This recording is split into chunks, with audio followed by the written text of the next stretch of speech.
For our first story, though, we are talking biometrics, and so many service providers now are using them as a way of staying a step ahead of fraudsters. And not everybody likes it, Wendy. Some people even decline the offer to add an extra layer of biometric verification. We're going to share some examples today. In one case, one that explains why some people are resistant to them, and in another, a case that really proves it's worth overcoming that resistance. Not so, Wendy? Absolutely. So the fewer forms of verification you submit to your credit providers, the easier you are to impersonate. That's just the reality. So yes, a lot of people feel it's very big brotherish and they don't want to put their biometrics out there, and we're talking fingerprints, voice and face. Okay.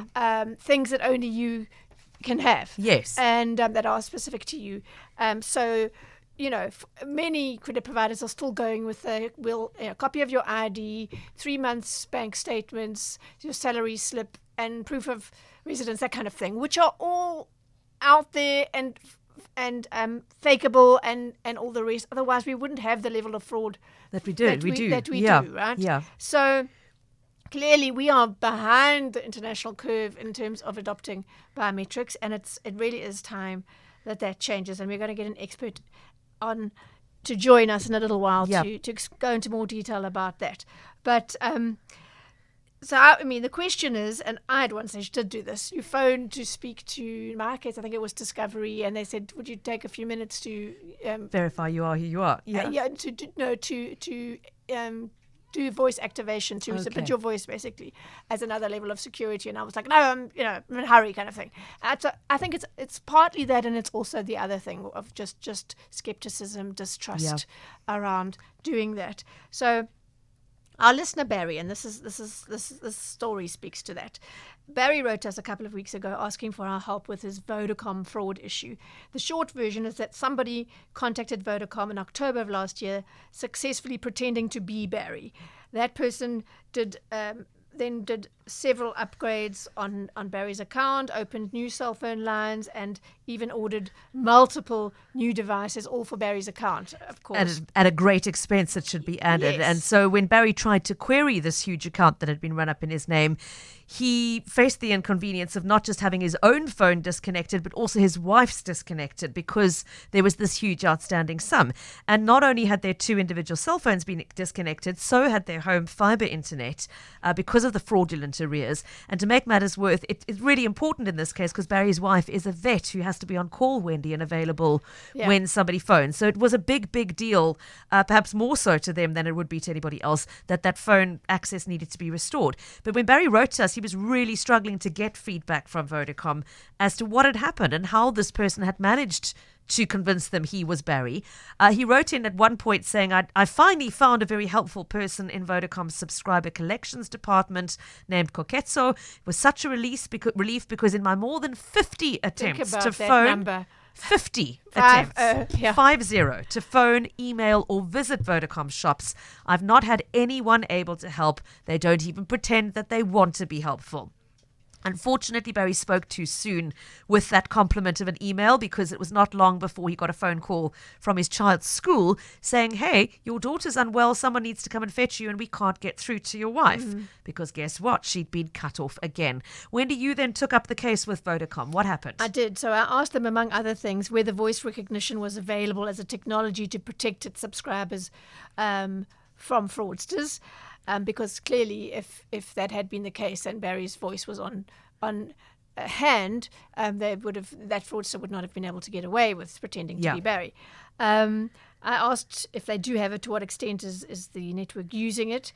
And secondly, the fraud issue, I said he's paid the amounts spent in his name fraudulently, about 8,000 Rand, but the case has yet to be resolved almost 4 months later because somebody said, just pay it up, get the arrears sorted out, get that, and then fight this. So he still was sitting with one cell phone line that needed to be reactivated, as well as their home fiber line, which they didn't have. And then he wanted all the numbers that had been fraudulently linked to his account, of course, to be cancelled and delinked. Okay, so what did Vodacom say in response, Wendy? So this is what links to our sort of biometrics theme. Vodacom's voice recognition technology is available to all customers on the Vodacom network. However, to use it, a customer needs to opt into it. We can confirm that Barry did not opt into the service. About the investigation, we have processed the necessary credits as well as cancelled the lines that were reported and confirmed as fraud. A refund will reflect in the next invoice cycle. So he's getting his money back, and hopefully they'll stop cutting off let's hope. He and his I wife's haven't heard homes. from him again, so... Okay, so at least some satisfaction for Barry in the end. But 4 months to resolve a query like that, and to only do it when you got involved, Wendy, that's surely not an acceptable standard of service. So that's what I'm getting from subscribers across the networks. It's not specific to one of them. Okay. I personally don't feel that they have capacitated their fraud reporting platforms, call centres, etc., enough to deal with the volume of fraud that's happening. Gosh. And the technology exists to really, really cut down on the incidents. There just needs to be buy-in from both the corporates as well as consumers. And we're going to talk a little bit later about what we as consumers can do to protect our accounts by using our biometrics, which are exclusive to us, of course. Just to end this one, I said to Vodacom, what is supposed to happen? Fraud is really unpleasant experience, and maybe, are people reporting it in the wrong way? Yeah. And the answer was Vodacom strives to assist by addressing and closing cases within 14 days of reporting them. So they've put out their, what's it called, SOE, Standard Operating Standard operating procedure, or is that SOP, not SOE. That's right, standard operating procedure. And if anyone's with Vodacom and you've got a pen at hand, it's frauddisputes@vodacom.co.za. Fraud disputes, plural, at vodacom.co.za. Now, I don't know if you've had a chance to go back to Barry and ask whether he had done that, Wendy, or if anybody ever told him to use that email address. I don't think so. I'm sitting here now. I did go back to him, and I don't know that I've had a response. I'll check quickly. I should have checked on that. Sorry. But yes, I just thought it was important to say this is what you're supposed to do, and this is how long it's supposed to take them to investigate and get back to you. So now we need to hold them to that. Okay, so it's meant to be 14 days start to finish to resolve this kind of dispute, and the email address you're supposed to be using is frauddisputes@vodacom.co.za. Plural. Okay, so I think several things to take away from that experience. Firstly, know and have that email address on record if you are a Vodacom customer. Secondly, know that you have to physically opt into the voice recognition system, and if you haven't already done so, please contact them and say, I want to do so, because had there been that extra layer of biometric protection in this case, perhaps Barry would have been spared the pain of having to do 50 emails and phone calls and visits to Vodacom shops to try and get this matter resolved. So that was Barry's story. Now, Wendy, you want to tell us a little bit today about a South African company that is trying to help other companies and their customers to benefit from biometric protection. Absolutely. So the company is called Secure Citizen, and it has both the will and the technology, as well as a heavyweight partner in the form of the South African Fraud Prevention Service, to enable companies to access the biometrics, that's, as I said, the face, fingerprints and voice of consumers, so that, you can verify that people are who they say they are very easily. This is a massive step forward, as I said, from the usual copy of your ID, 3 months pay slip, etc., which has been the norm for decades. And that procedure makes it relatively easy for fraudsters to commit ID fraud. And giving your registering with Secure Citizen and putting your biometrics out there is a free process and always will be. So that's good to know. And it comes with a lot of other perks, such as protective registration from the South African Fraud Prevention Service, which I've been talking about for some time. And you can check, you can go and see what Home Affairs has on you. So if you're listed as married when you're not married, there are all those fraudulent. That's useful, you can see that, any other mistakes, or you can see where, if you've applied for a smart card ID, you can see where that is. And there are all sorts Sorry, Wendy, but I'm sort of smiling at the optimism of thinking that the Home Affairs website would be accessible to do that in the days of load shedding, which is not a given. There is that. I think today you have I take your point. You have to, some Home Affairs offices have generators and others don't, and the trick is to find out which is which. And then, of course, they've got to have enough diesel for the generator, but I think phoning around. Yeah, it was the one I was meant to visit with the appointment that I got up at 5 o'clock in the morning to make. Okay. Did not, unfortunately. Triggering Anyway, you, I can it is see a little why. bit. Yes. Okay, let's get away from my trigger and rather bring in our interviewee. Delene Deal is on the line, who is the head of Secure Citizen, which is the platform Wendy's been talking about. It's lovely to have you with us, Delene. Welcome. Thank you so much, ladies. It's always good to be on a call with Wendy, and Pippa, it's good to be on one of your chats too. Thank you so much for joining us. Wendy, over to you. Okay, thanks, Delene.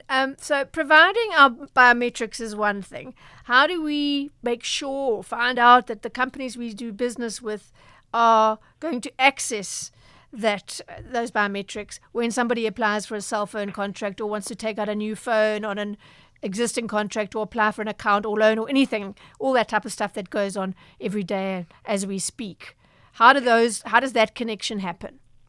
So I think one of the important things to do is to look at the way that we've been doing things in the past and just look at how flawed that system is. So, and a lot of people are skittish about giving their biometrics to companies, and so they should be. You don't just give your stuff to anybody, okay? Yeah. But think about the amount of times that you've taken copies of your identity and had it certified by a sergeant that didn't know you from a bar of soap, and we actually need to go about enabling the police service as well. But they then look at a copy, they look at the original, they look at the person, and they certify that you are who you claim to be, and Bob's your uncle, you can go and open an account with that, which is crazy because copies of IDs or fraudulent identities are really well made. Then when you look at when you engage with the company, and Wendy, the Vodacom case that you're dealing with Barry is a prime example of that, and I had a similar experience. Mm-hmm.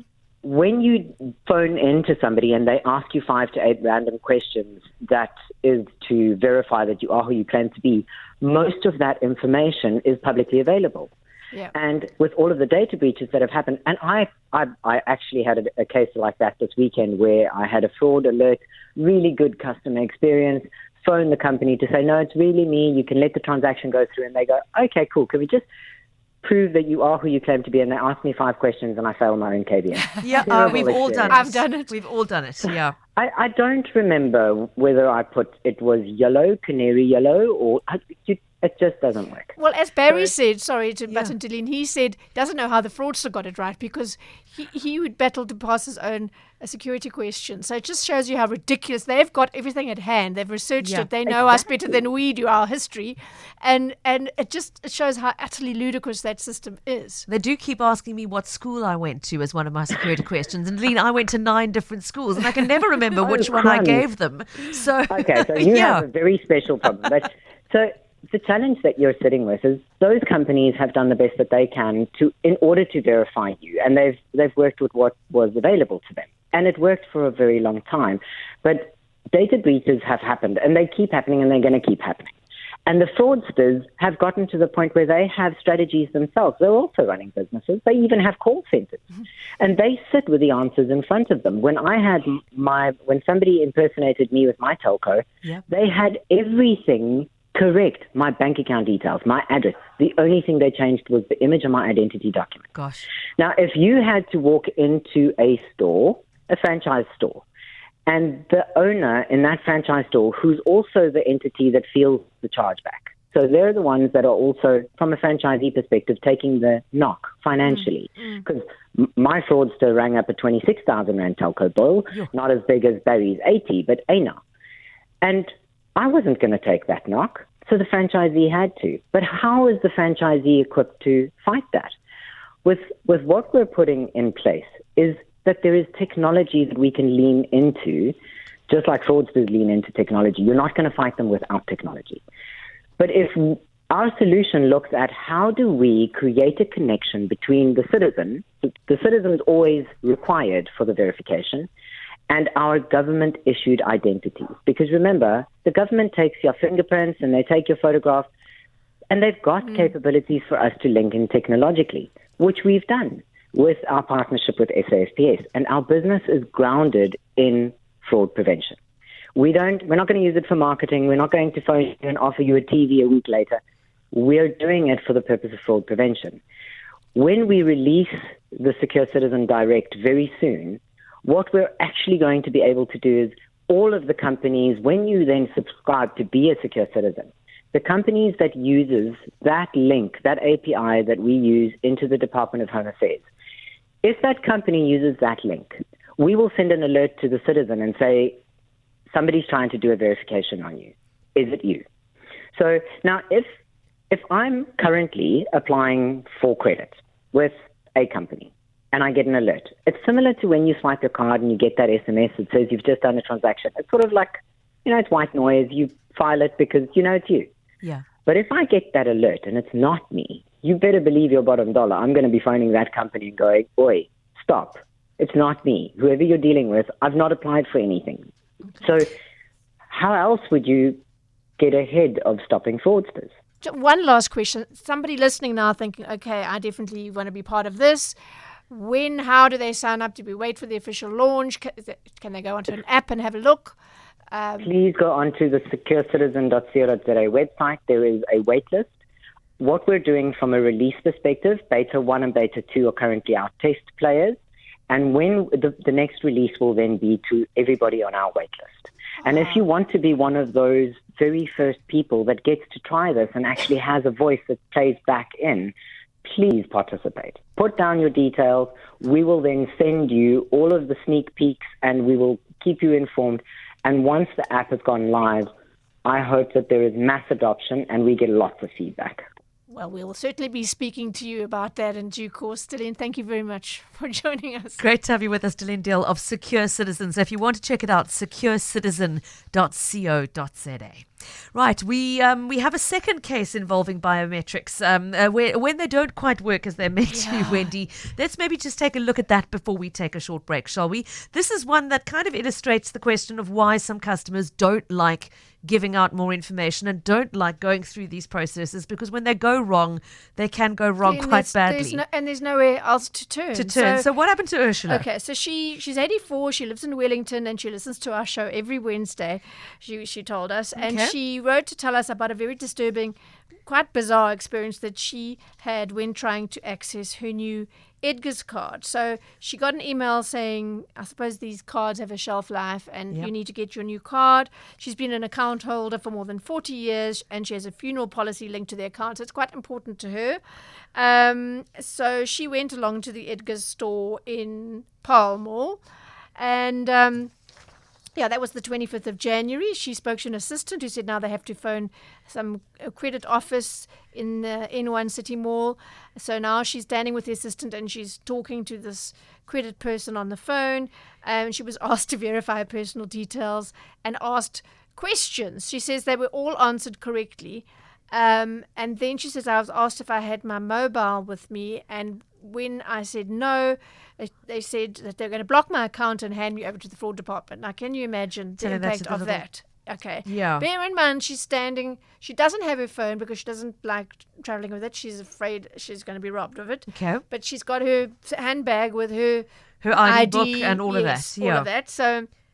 And she's physically standing in front of a sales assistant who can verify that she that is and mind. she matches the ID in her purse and all of that. Okay. So she said, I feel very unfairly treated. She should have treated me with more compassion. The phone got put down on her. That's right. She said now she's getting SMS requests for payments because she said weirdly she only had 2 beneficiaries on her cell phone app and her banking app, and Edgar's just dropped off.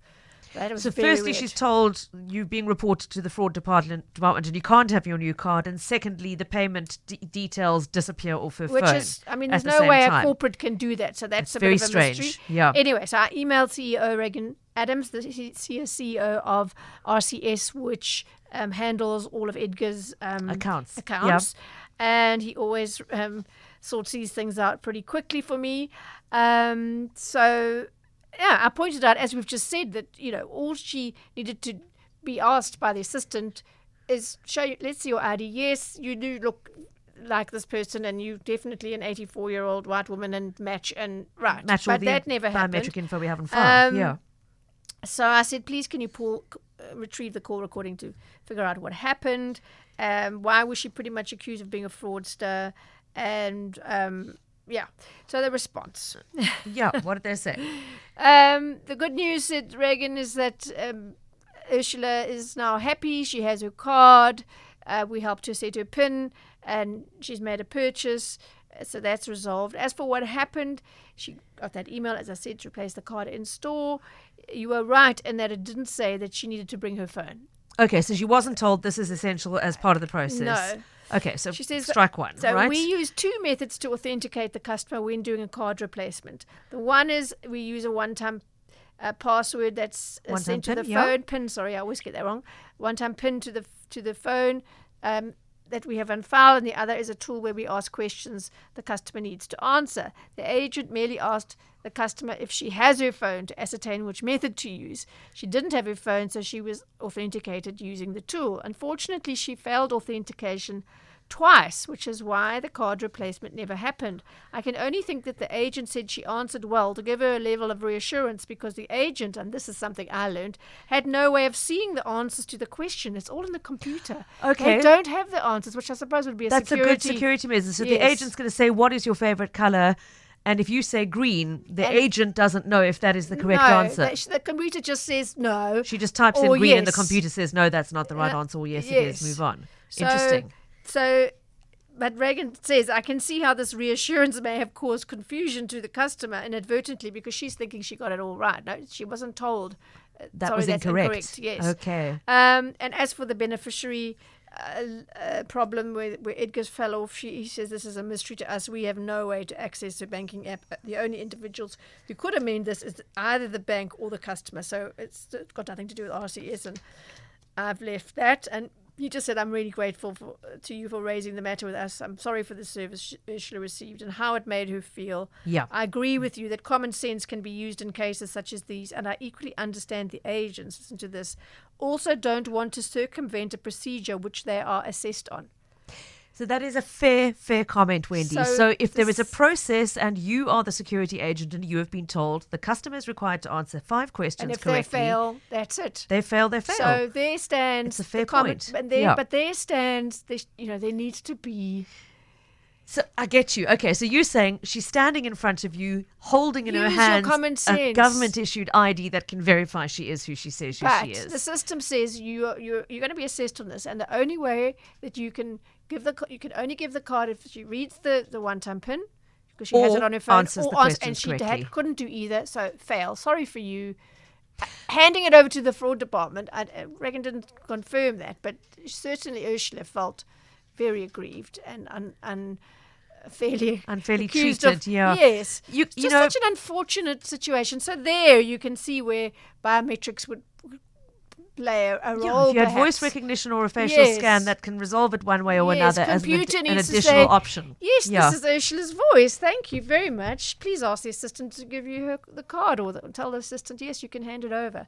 So it's just quite old-fashioned way. I suppose the PIN is a technology way, and most people would have their phones. But what if you ran out of battery, or you had it pickpocketed, or you know, whatever. And especially, as you pointed out, Wendy, if you haven't specifically told the customer they didn't that you need to bring your phone, they accepted that. that is an oversight And on their also part. that a lot of old people do leave their phones behind. They're not addicted to their phones In the like way that we we are. So they just think, I don't want to be without this phone. For safety reasons, I'm just Leave going it to at go. So you home. can't assume anything, I think, as a Okay. service provider. Well, thank you for taking up Ursula's case. And Ursula, I'm so glad that you are back up and running with your new card. Thank you for helping us to help you get the issue resolved, and appreciate the follow-up, Wendy. Lunch with Pippa Hudson. On CapeTalk.